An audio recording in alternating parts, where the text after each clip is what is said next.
Yeah, hi, this is Lucas Barfield, and you are tuned into the Cannabis Corner, a show dedicated to cannabis and talking about cannabis in our community and what's going on with it in Tacoma, the nation, and the world. So, thanks for tuning in today. And today we are going to go over some headlines and then jump right into our topic, which today is about cannabis in Israel. A lot of stuff going on with cannabis in Israel you may not know about. So, let's get right into our headlines today.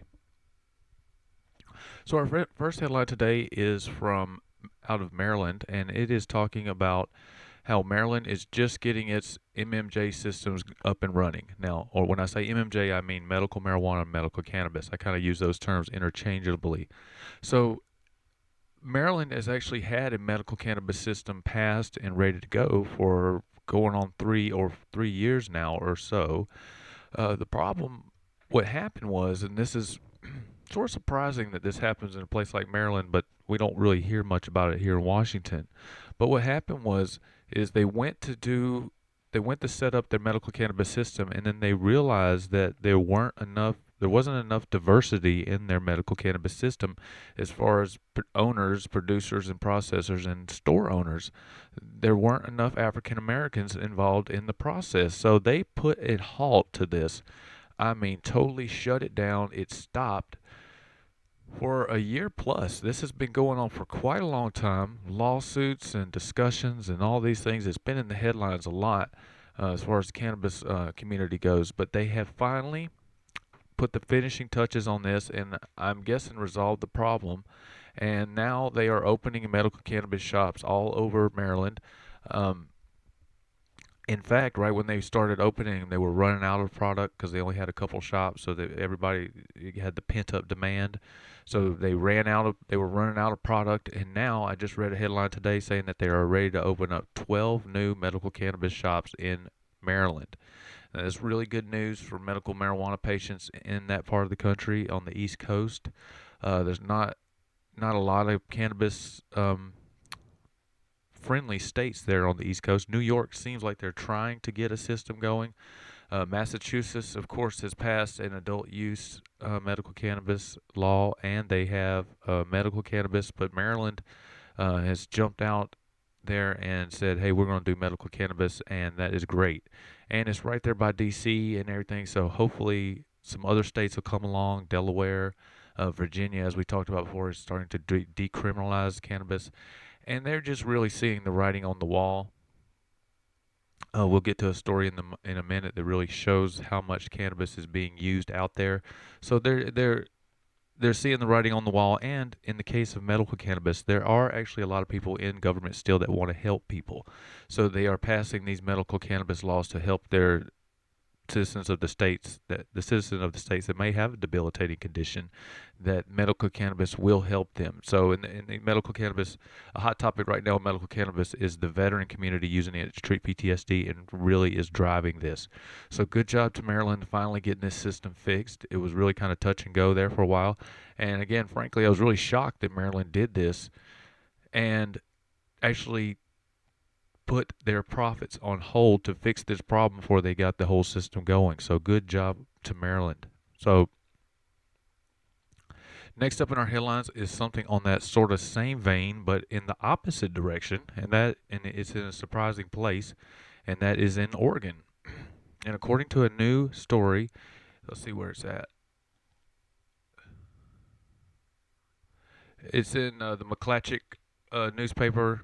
And you can find that online, McClatchy.com. This is a story about medical cannabis in Oregon and how medical cannabis is losing very fast to recreational or adult use cannabis. So in Oregon they sort of took it. So in Washington State here, what they did was say, okay, you don't have a choice. If you're a medical cannabis shop, you're just going to shut down. You don't have a choice. Bye, see ya. Well, Oregon decided not to take such a heavy-handed approach, and they gave a choice to their medical cannabis shops and said, okay, you can either stay medical or go recreational. And so a lot of medical shops just went ahead and went recreational, and a lot of new recreational shops came online, of course.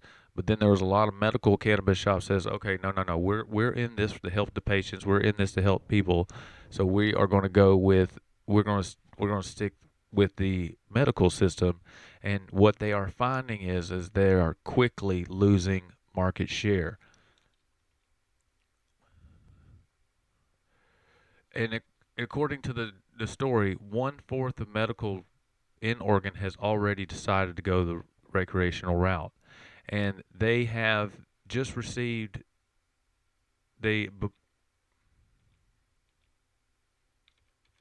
Hold on one second. So they had so there's just about only 4 medical cannabis shops in parts of the state. So they are quickly losing these medical shops. One of the owners said that he had gambled that the Trump White House was going to shut down adult use cannabis, and so that medical cannabis was going to be the only thing left, and he lost that bet. And so it is medical cannabis is dwindling quickly in Oregon. They are losing from year to year. Thousands and thousands of medical cannabis patients are not signing up again because it costs $200 to get one of these cards, and basically all that is $200 for a tax break. So you have to pay $200 to get a card for a tax break, because in Oregon everybody can grow anyway. So everybody can grow 4 plants. So it's not even any reason really to get a medical cannabis card in Oregon, according to a lot of people, because why pay the $200 when you can just get you just don't get the tax break. So this is a big problem in the adult use cannabis state. Medical is going by the wayside. Of course, here in Washington State, medical cannabis is officially dead. I mean, even other people will say, no, that's not true. But it is. If you would say that medical cannabis was what we had before 2015 and the Cannabis Patient Protection Act, then what we have now is not medical cannabis, just for the fact that the products in the store are not as much based as medical as they should be. The prices are so high that it's hard to get a lot of the cannabis that you need because of the prices. And the stores are just not set up for the idea that cannabis is to be used to relieve suffering and to give compassion to people. So we really have slipped when it came to come to medical cannabis. But in other parts of the country, like Maryland, it's on the come up. So things kind of go like that, go in cycles. So I'm not sure what's going to be the end result down in Oregon. I'm guessing that they're just going to keep dwindling and dwindling, and then sooner or later, medical cannabis and recreational cannabis will just sort of merge all into one, and they won't have all these distinctions and everything, and everybody can just grow and buy stuff at the store on equal and level amounts. So that would be the ideal situation, but we'll see what happens. So the next up is a story about teen use is down in Colorado after legalization. And there's another study and there's other stories out there about the same thing has happened in Washington, that teen use is down. Now, this is actually a big topic when adult use cannabis was up for a vote in 2012 was teen use. It was a lot of people running around screaming that if you legalize it, that all of a sudden all the teens were going to start smoking marijuana, be out there stoned all the time. Well, that is just not happening. People were saying, hey, it's not happening. I mean, it's a silly argument because kids can get cannabis now, even though it's illegal in a lot of parts of the countries. And if you make it legal, then they'll be less likely to get it because they have to show their card to get 21. The guy on the corner selling cannabis he does never ask for your card, and so, or your ID.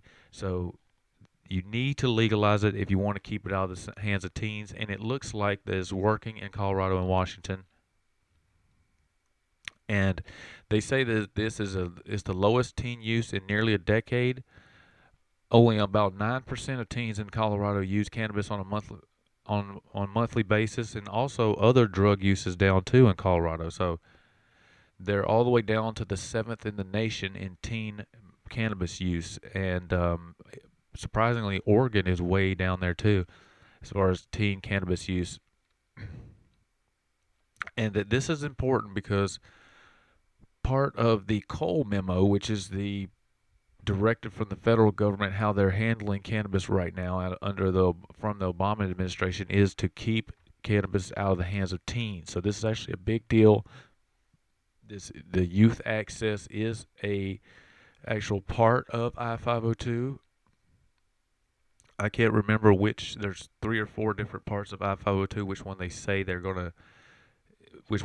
is going to stop youth access, but it is part of I-502 to stop youth access. So these studies showing the decline in youth access they are actually very important to prove to the federal government and to the state that I-502 is working, that cannabis use in teens is going down, just for the fact, it sort of takes out the taboo, it takes out the wildness of it because it's not illegal. It takes away the unknown of it if it's more legal. I think it also opens up parents to talk to their kids more about it and say, hey, maybe you want to stay away from this until you get older, or hey, this is maybe not something you want to take a look at or mess with. So the legalization of cannabis is nothing but a good thing when it comes to kids, just for the fact that it just opens up in our society. And if you have kids, then you know that it's really important to be honest and open with kids, because if you're not, then usually they'll know it, and that leads into a whole bunch of other problems. But teen use is down, and that's good, like I was saying. So good job, Colorado, for turning that around. It actually had gotten to be a problem at times, teen drug use, because they had all the different campaigns, say no to drugs and all that. But now you can't really say, oh, no, the teens are all on drugs. Now, they're doing a lot of other things. There's a new study came out to say today there's a lot of teens that are vaping nicotine, so that's a problem. So keep an eye on that. Okay, this next story is not a good story, and it is a canary in a coal mine story, and if you care about your freedom and liberty, then you might want to pay attention to this one. In New Hampshire. Okay, now this was kind of tripping me out because the headline story is ACLU challenged Customs and Border Patrol drug arrest. Okay, so then I went to read the story, and it said that this happened in New Hampshire. Now, I'm not super great in geography. I am visually impaired, so I haven't seen a map in quite a long time. But I'm like, I don't know if New Hampshire goes up to the Canadian border. So I'm like, what is going on here with this? That you got the Border Patrol and Custom agents in New Hampshire arresting people. And yes, that is actually what happened. This happened in August and September. Border and Customs Patrol went 90 miles into the United States, into New Hampshire, on the interstate. Let's see what I got the road here. No, I don't have the road, but it was like a road going up through the mountains. And they started just pulling people over on roadblocks. They pulled over hundreds and hundreds of people. And they arrested 44 people for drugs. Most of those were for small amounts of marijuana. And that's what I was talking about earlier in the show. That just really goes to show how many people out there are using cannabis. Because this is New Hampshire, okay? They found 44 people in New Hampshire. New Hampshire does not have any kind of cannabis law that makes it legal of any kind. That is all illicit market cannabis. I mean, I would say more than likely that is all illicit market cannabis there in New Hampshire. And just for 44 random people we do driving down that particular road at that particular time and get arrested for cannabis, that's a lot. And so that just goes to show, again, the statistics are right, that there are so many people out there that use cannabis. And this is shocking that the Trump administration would use the Border Patrol to arrest people for drugs inside a state like New Hampshire. So they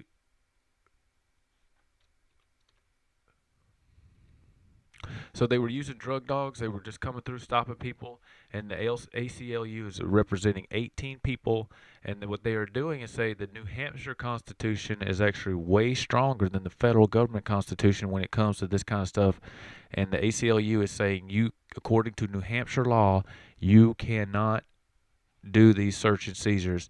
And guess what the federal government says? The feds just say, oh, well, we have more leeway. So there's nothing you can do about it. And there maybe not anything they can do about it. But I just think that story is shocking that the Border Patrol is that far in and just randomly pulling people over. And then when they find the medical cannabis or the cannabis on them, they're calling the New Hampshire State Patrol and they're getting arrested for the drugs. That is just crazy. I have lived under those circumstances in Alabama. I've been through roadblocks, searched, and had drug dogs turned on me before, multiple times. I don't, maybe once with the dogs, but a lot of times people searching through my car and frisked and cuffed a couple times by police in ways that you probably shouldn't be. So I have lived under those conditions of like a police state, and if you have not, then you need to be aware that this is actually going on out in our country, that you can drive around and then suddenly come around the corner and there's a police car there and they will pull you over, take you out of the car, search your car, and if you are found with cannabis, you will go to jail. I've seen it happen. It is not a good thing, and it is taking away. This is why cannabis is more than just a plant issue. It is a issue over civil liberties and our freedoms as citizens of the United States and the world, because it is a plant, and in my opinion, you should be able to move around freely with a plant in your pocket. I mean, this seems pretty reasonable. It's a plant. So this is what's going on out there with the Trump administration. We need to be very aware of this. They didn't say anything in the article actually what they were looking for, but I have a feeling they were just out there trying to find immigrants, but they were finding drugs. They had arrested a lot of people for drugs, so they didn't say anything about they found any illegal immigrants or anything. So this is something to watch out for. So today we're going to get into our topic real quick. And today we're going to talk about Israel and medical cannabis. Now, Israel is a country that I do have some issue with on many issues as far as they are concerned, and the Palestinians and all that mess. But in the case of medical cannabis, Israel is surprisingly a leader in this field of medical cannabis and now cannabis in general. All the way back in the 1960s, they discovered the endocannabinoid system and the naturally occurring cannabinoids that occur in our bodies in Israel. So they have known about the endocannabinoid system. They've known about THC and CBD, how those affect your body. They have known about anandamide, which is the natural. I was just reading about that today, which is a natural cannabinoid in your body. So they have known about this for many years, and that was all discovered in Israel. And then they were some of the first to legalize medical cannabis in the 1990s. Back right before the medical cannabis boom started in the United States, they legalized medical cannabis in Israel.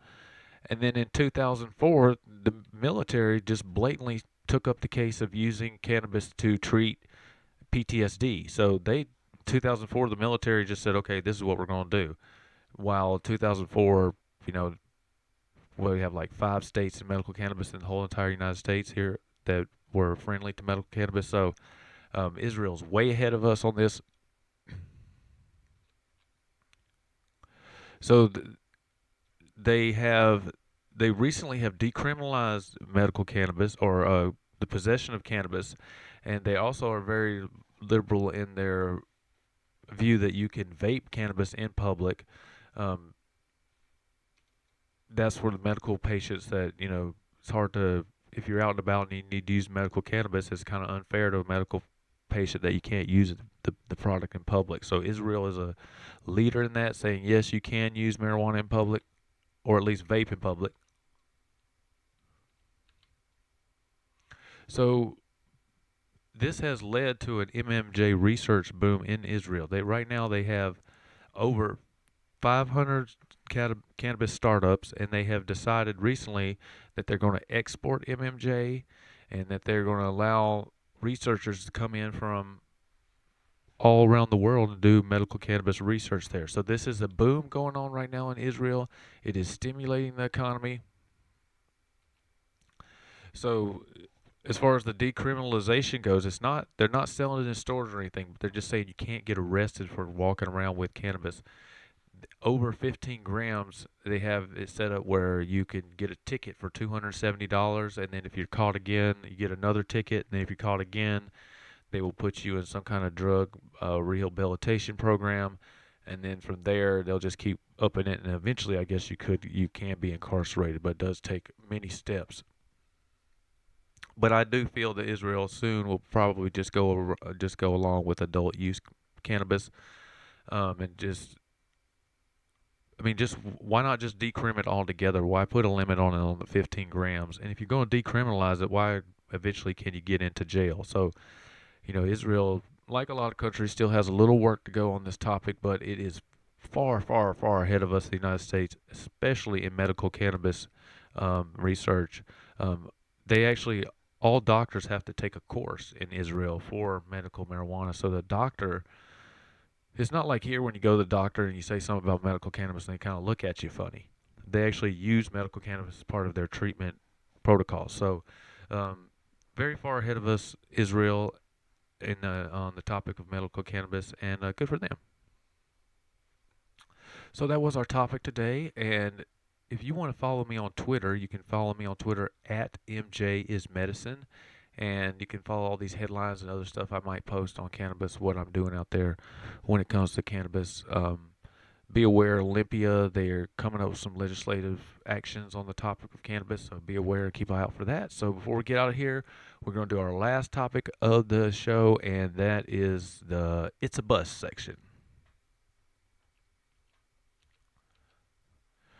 So this is the topic part of our show. We just go over a bust somewhere in the United States. I kind of look around for an outlandish, kind of crazy bust, and I actually saw one today that will be on the next show.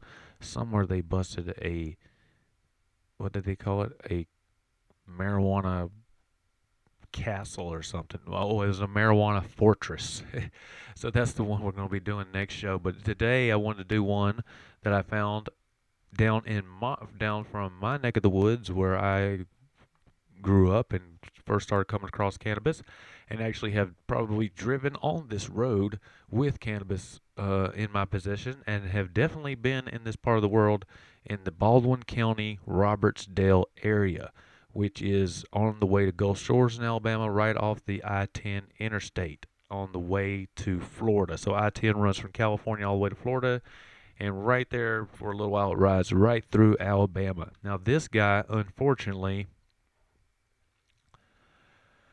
yeah, I'm just not so sure about this fella. He was pulled over. When they pulled him over, there was a large smell of marijuana in the car and the smell of coffee. So there were some bags and some this, that, and other in the back. Like he said, he was delivering some gifts down to his friends in Miami, and he didn't know what was in these other two cases. And they opened up the cases, and there were 65 pounds of cannabis, along with some coffee beans to try to cover up the smell. Police, of course, didn't believe the poor fella, and he said he didn't know anything about it. He was delivering it for a friend, and they, of course, arrested him, and he is now in the Baldwin County Jail at a $300,000 bond, and it's just too bad. So thanks for tuning in for the Cannabis Corner, or to the Cannabis Corner. You can hear us on Tacoma airwaves, and thank you so much, and follow us at MJ is Medicine. Bye-bye.